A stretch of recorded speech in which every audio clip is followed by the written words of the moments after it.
국내 여행이 붕괴 위험이다. 전국이 복지품이 됐어요. 변별성이 없으니까 재미가 없는 거죠. 제주도를 갔다 오는 것과 동남아 갔다 오는 것과 비용이 동일하게 든다면 제주도를 갈 수 있을 것인가? 그렇다면 나에게 맞는 여행지를 찾는 기준도 있다면서요? 광고는 네이버 아니면 인스타 위주로 돌아가거든요. 저는 무조건 를 체크해요. 왜냐하면 그거는 광고로도 만들 수가 없거든요. 야, 여기 이상적인 곳이다. 안녕하세요. 가옥업계의 진짜 쓸모있는 이야기를 담은 대외비의 신하영입니다. 자, 오늘 저와 함께 하실 세 분 자기소개부터 부탁드립니다. 안녕하세요. 공간을 다루는 남자 근로서울의 유정수 대표라고 합니다. 30년차 마케팅 전문가 장문정입니다. 뇌인지 과학자이자 정신과 의사 김지은입니다. 오늘 이렇게 세 분을 모시고 요즘 사람들이 국내 여행을 안 가는 이유에 대해서 이야기를 나눠보겠습니다. 일단 공간을 만드는 남자. 소개 너무 멋있지 않나요?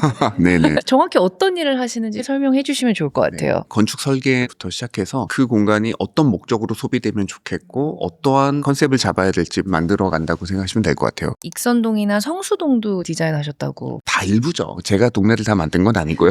네네. 그러니까 뭔가 그 지역 상권을 만들어 오시는데 기여를 하신 거잖아요. 그런데 최근에 상권이 죽고 있다. 사람들이 더 이상 소비를 안 한다. 이런 뉴스들이 많은데 실무자로서 느끼시기에 최근 관광지나 숙박시설의 소비 분위기에서 체감되는 변화가 있으신가요? 국내 지역 관광이 지금 좋지는 않은 편입니다. 예전에는 국내 관광지 같은 경우에도 어느 지역보다는 어느 지역이 더 좋아. 동해바다 쪽이라고 하면은 속초, 강릉, 양양 이렇게 세 군데가 있었다고 했을 때 양양으로 사람이 가면 속초에 사람이 좀 줄고 이런 식으로 그 안에서 서로 보완을 했었는데 지금은 셋 다 안 가버리는 시대가 본격적으로 온 것 같아요. 한국관광공사만 보더라도 국내 여행이 붕괴 위험이다. 지금 전년 대비 5.1%씩 똑똑똑 떨어지거든요. 그러니까 심각하긴 심각하다는 얘기인 거죠. 국내 여행을 저도 좋아하는데 이럴 바엔 해외를 갈까 고민을 하게 되는 거예요. 근데 그중에 가장 큰 이유가 실망했던 경우가 조금 많았어요. 국내 여행을 갔을 때 특히 실망하게 되는 지점은 뭐라고 보시나요? 너무 쉽게 답이 나오는데 한마디로 전국이 복지품이 됐어요. 예를 들면 출렁다리가 전국에 몇 개 있는 줄 아세요?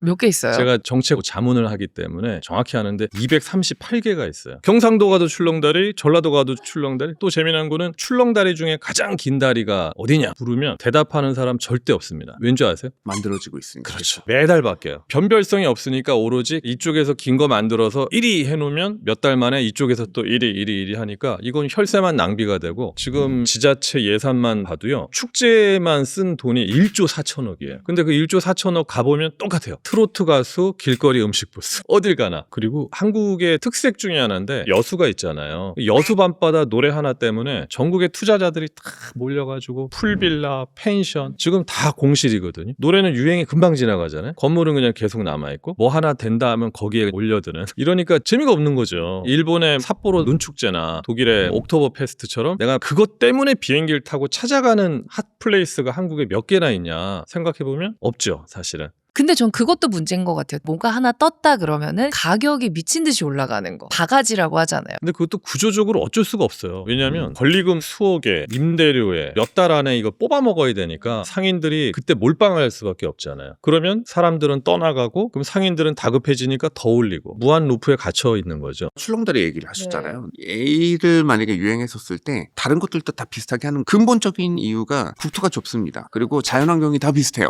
바로 옆에는 일본만 하더라도 후쿠오카가 있는 남부 쪽과 홋카이도가 있는 북부 쪽은 아열대 기후에서 냉대 기후까지 다양한 자연환경을 볼 수가 있는데 한국은 제주도 정도를 제외하면은 그 국토가 다 균일해요. 사진만 찍어놨을 때 구분이 잘 안 가요. 두 번째적으로 동남아가 가까워요. 한국 사람들한테 경쟁자가 너무 강력한 거죠. 2박 3일로 제주도를 갔다 오는 것과 동남아에 있는 어느 휴양지를 갔다 오는 것과 비용이 동일하게 된다면 이거를 포기하고 여기를 갈 수 있을 것인가 사실 의문이긴 합니다. 그렇다면 더더욱 국내 여행을 유치한 입장에서는 갈 이유를 만들어 주면은 되는 거잖아요. 그게 이제 자연환경은 어렵잖아요. 네. 제가 이번 호주에 갔는데 왓슨즈 베이에 캠프코프를 갔어요. 돌고래가 뛰놀고 건너편으로는 도시의 석양이 져요. 이런 거를 따라갈 수는 없을 것 같아요. 그러니까 저는 이제는 이 삼천리 금수강산은 아닌 것 같다.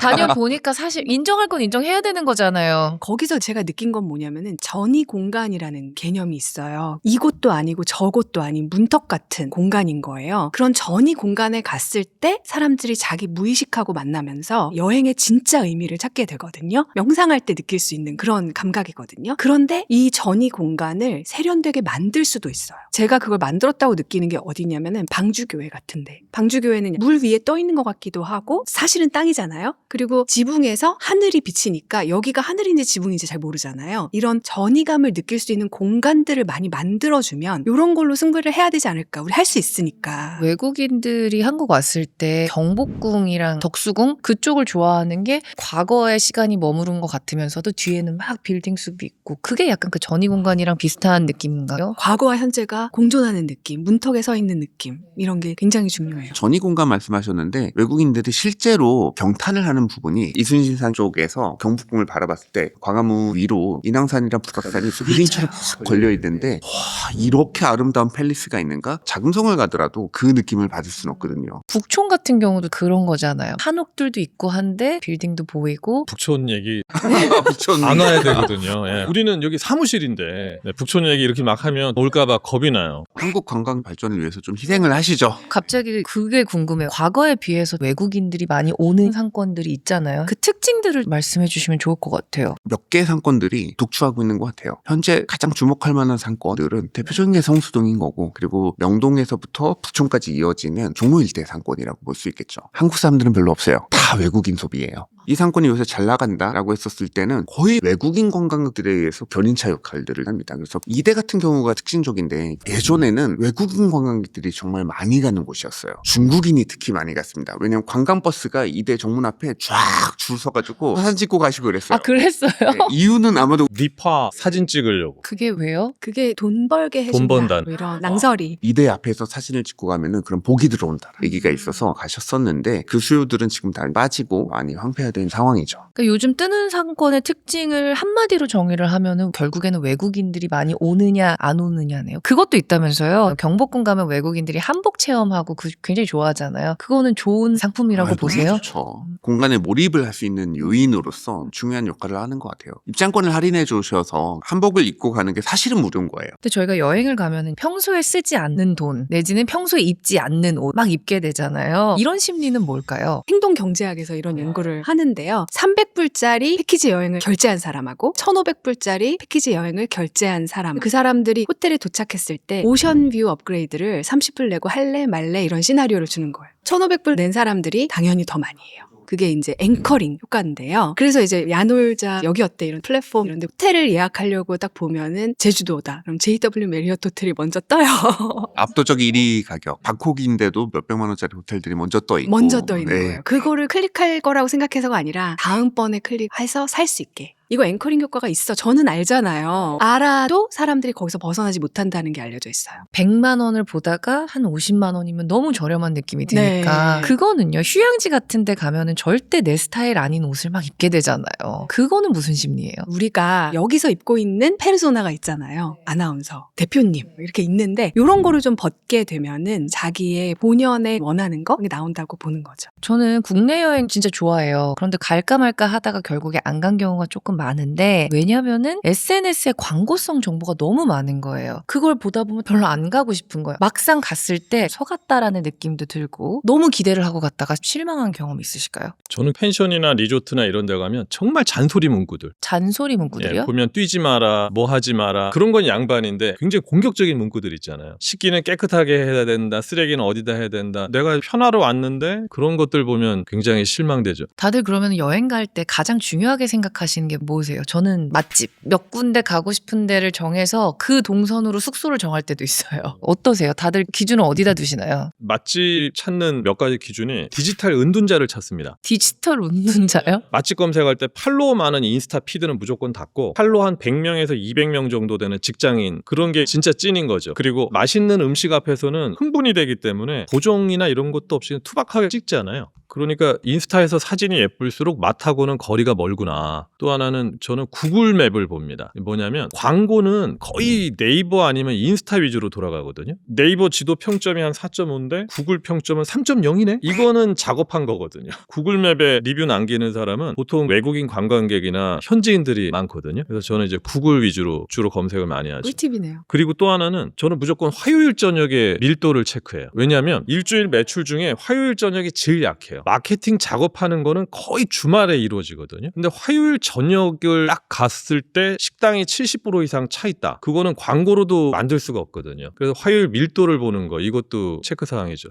그리고 또 하나는 저는 역방향 검색을 합니다. 예를 들어서 가게 이름 뒤에 최악, 가게 이름 다시는, 가게 이름 실망 이거 치면 답 나와요. 찐 리뷰는 최악 이런 말 안 적거든요. 그리고 이제 제일 중요한 게 메뉴 3개 이하 법칙. 아, 요건 공감해요. 보면 안 팔려서 계속 추가한 흔적들이 있는 식당들이 있어요. 돈가스 집인데 쌀국수도 파네? 돈가스가 안 팔리니까 아. 쌀국수도 들어온 거고 그러면 재료가 벌써 신선하지가 않다는 얘기잖아요. 그래서 진짜 메뉴 딱 3개 이하면 이거로 승부 보고 있다는 거니까 저는 이런 기준으로 맛집을 찾죠. 저는 이제 추천드리는 비법이 있는데 만약에 카이막을 먹고 싶어서 이 터키를 갔는데 그러면 카이막으로 유명한 거리를 가요. 그 거리까지만 알아보고 식당은 절대 알아보지 않고 가서 현지 사람들이 많이 사가시는 곳에서 간다. 그러니까 대략적인 위치를 정하고 구체적인 정보를 피해서 더 살아있는 정보를 내가 알 수도 있는데 아예 식당을 정해놓고 식당만 찾아가면은 오히려 이상한 데 갈 수도 있어요. 진짜 찐맛집들은 메뉴 안 주는 데도 많아요. 하나밖에 안 팔아서. 뭐 사이즈 어떻게 할 거야? 작은 거, 큰 거. 요 정도만 물어보시긴 하죠. 그럼 이건 어때요? 요즘엔 정보가 워낙에 많으니까 SNS로 다 찾아보고 가잖아요. 뭐 어디 가면 뭐가 맛있고 어디 가면 뭐가 있고. 많은 정보를 가지고 갔을 때도 경험이 좀 더 풍부해지는 건가요? 일단은 흥미가 있어야 돼요. 이 히스토리가 없잖아요. 그러면은 노에피네프린이랑 도파민이 뚝 떨어지면서 흥미가 딱 떨어지면은 바로 지루해지고 졸리움을 느껴요. 저 아들 숙제시키잖아요. 그러면은 잘 놀다가 숙제만 하려고 그러면 졸리대요. 그래서 저는 핑계인 줄 알았어요. 그게 아니라 흥미가 없으면 뇌 호르몬이 떨어지니까 진짜 졸린 거예요. 그러다가 깊은 수면에 들어가더라고요. 그래서 이런 흥미를 돋우는 과정들이 필요한 것이 사실이다라고 보여져요. 근데 문제가 있을 수 있어요. 뭐냐면 소비 강박이 생겨요.